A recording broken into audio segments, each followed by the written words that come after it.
Excellence, Monsieur le Président, le moment est venu où vous pouvez passer et communiquer avec votre base sur la situation du parti et la situation du pays. Je vous invite, Monsieur le Président.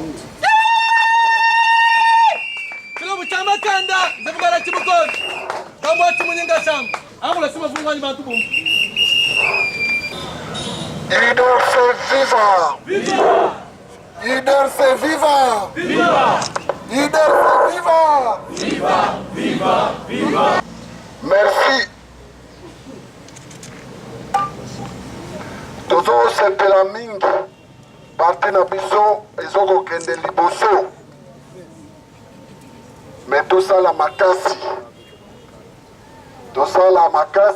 to continuer kosala musala ya implantation na ba province na Congo central totindi batu 2 fois il faut totinda na Bandundu tozozela délégation ya Katanga bayela biso awa bazwa ba instruction awa na Kinshasa na sud nord Kivu ba fédération ezali déjà installée tozosenga na batu nyonso tozali na bango awa mingi batu ya direction politique présidence du parti bureau politique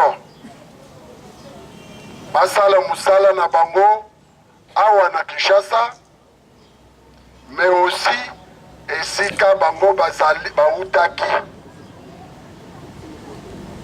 direction politique akoka kosala musala wana ye moko te mutu na mutu ayeba ke élection ezali proche ntango lobi okokende kuna epai na bino il fallait déjà préparer terrain à partir de Kinshasa otindelaka bango statut na biso projet de société drapeau makambo nyonso ozala en contact na bango kokataka contact te na niveau ya parti tokotinda badelege mais yo moko kolo ya mboka kuna il faut ozala en contact na bango bakozala mingi confiance na yo parce que yo bayebi yo kuna étape oyo tokomi na parti ezali structuré kotia baanimateur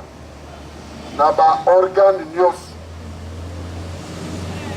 na présidence c'est tout otia baanimateur ligue de femmes esi ebimaki lelo tozobimisa baanimateur ya organe mibale ya makasi il s'agit ya bureau politique mais aussi ya ligue de jeunes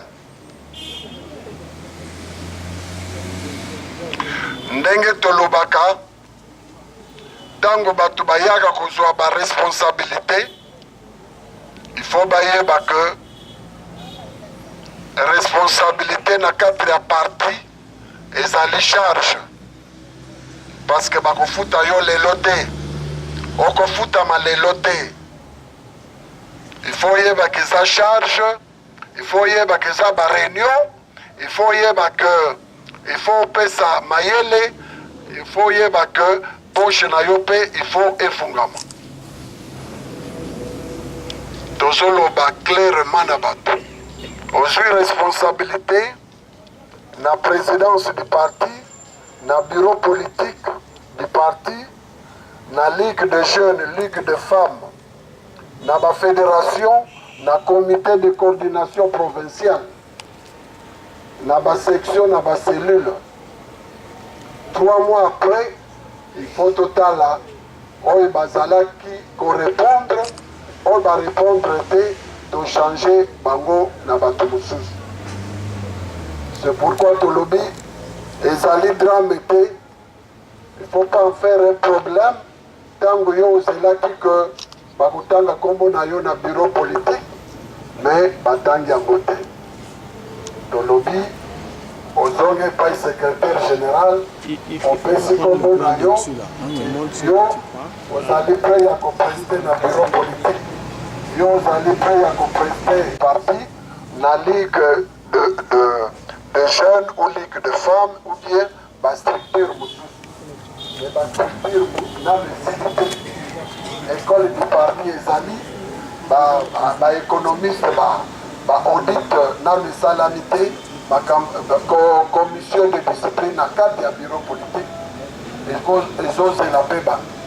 Donc, ma structure est allée belée, ils ont fait ça quand on est pas secrétaire général, on fait ça comme nous.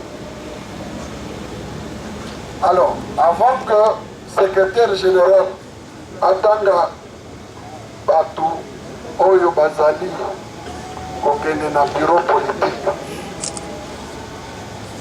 ou bien la ligue de jeunes, tolobela makambo etali mboka, biso nyonso tozolanda ndenge makambo ezokokende.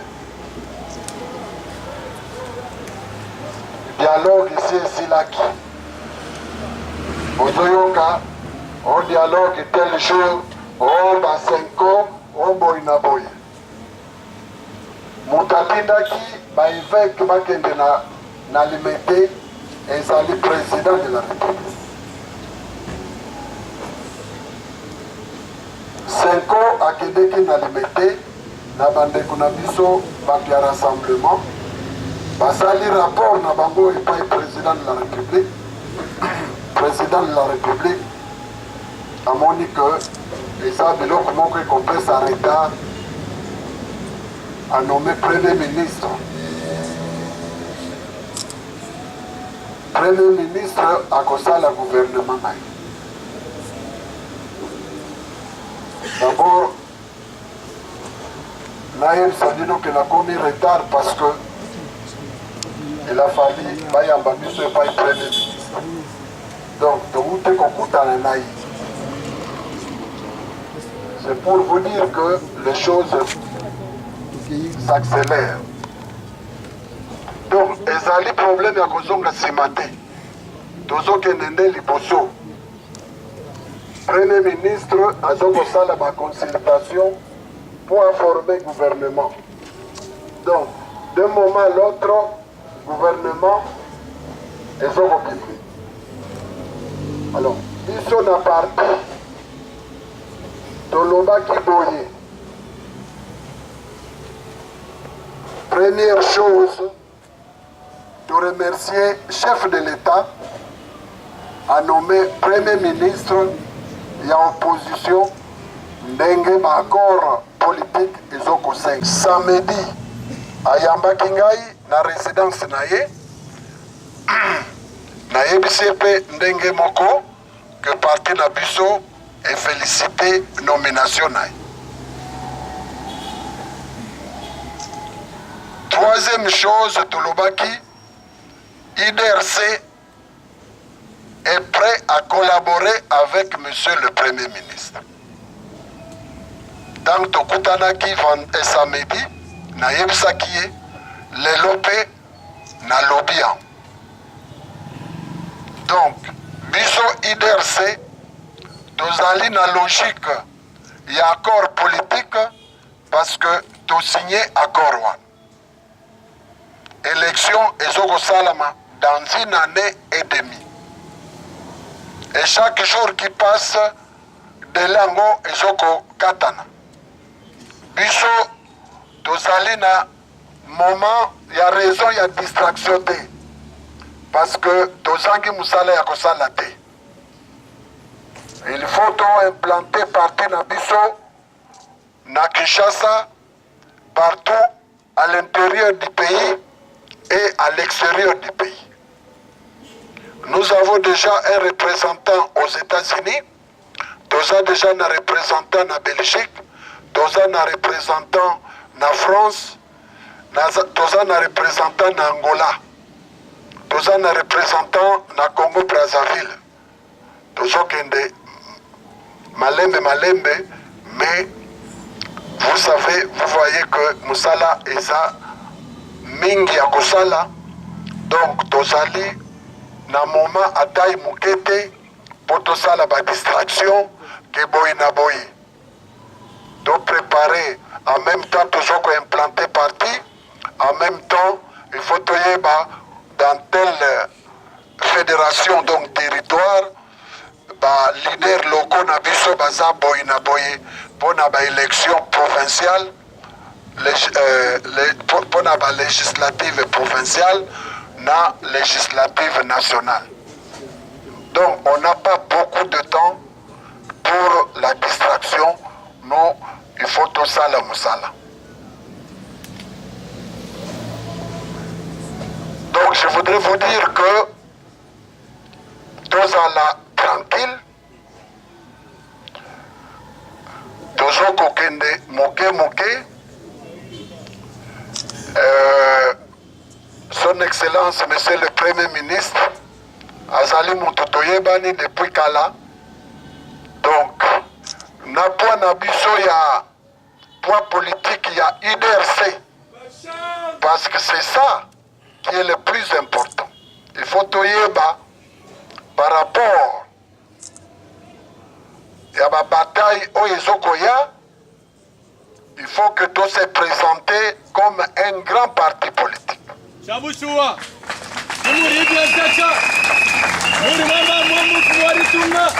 ezali problème ya kokende mpona kokemande te. Eza problème ya kokemande te, mais eza problème d'une réalité. Réalité eza yango oyo. Bato nyonso bazomona que IDRC malgré moi âge na ye ya moke, mais engouement eza makasi.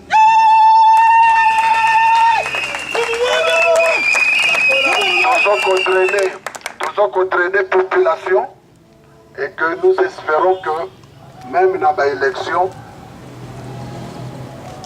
donc aux angles siège au niveau national, donc aux angles siège au niveau provincial.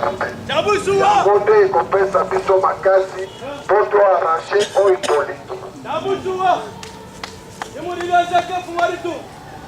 Alors, tous la partie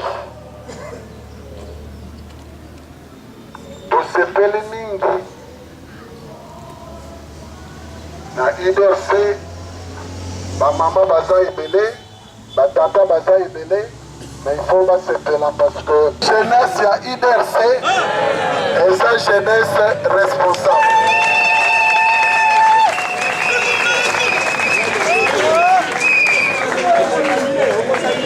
En si peu de temps,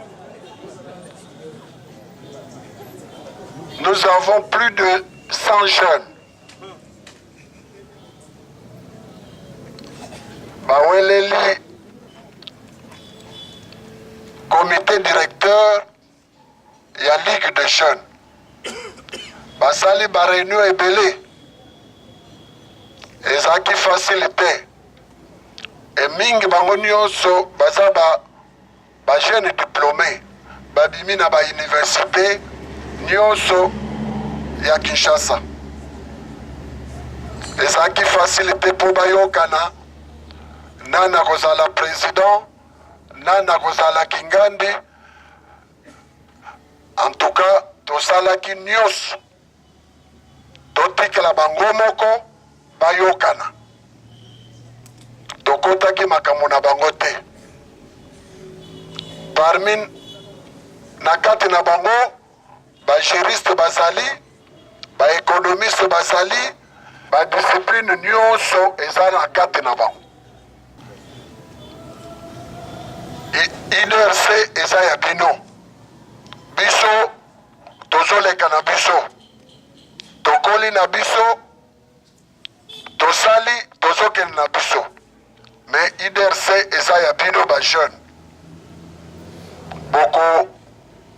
Boko yeba idéologie ya IDRC. Bino bato boko diriger parti lobby. Bino bako diriger mboka lobby. Il faut makamuni osibosala ngo na discipline. Et c'est déjà maintenant qu'il fallait au lac que vous allez prêts pour vous engager dans musalo ya politique et ça allait faciliter. Ce qui au baleki le président lobby bamususu bakoya na bango. Donc il n'y a même pas de raison de ça la bitomba. Le comité oezobi malelo eza comité bosali binomoko. Biso secrétaire général azakunate ngaipe nazakunate ata mutu moko na biso na présidence à côté makambo na binote.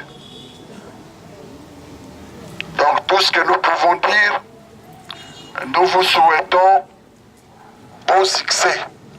Na batoyo secrétaire général à Kotanga to changer ata kombo ya mutu moko te. Après Ligue de jeunes à Kotanga bakombo ya bato ya bureau politique. Là aussi c'est la même chose. Il faut boyeba musala ya bureau politique. Bino bato bo contrôler exécutif du parti. Qu'on contrôler présidence du parti. Gestion na bango na ba niveau nyos. Commission de discipline et kozala na kati na bino. Makambo ya ba élection au niveau du parti et kozala na kati na bino. Concentraliser ma candidature au niveau national et ça na kati na bino. Tosengi complaisance ezalate. Mais aussi, ce n'est pas le lieu pour que nous bombarder bateau. Régler des comptes, ce n'est pas là. C'est notre parti, c'est notre famille. Donc, nous espérons que Batunioso, Bakoyeba, va privilégier intérêt et à parti. Ba sentiment est alaté. Eza musala pona biso. Eza musala pona mboka mobimba. Et pour ne pas prendre trop de temps, nasengi monsieur le secrétaire général Aya Kotanga. Il peut commencer par le bureau politique et puis ensuite la Ligue des jeunes.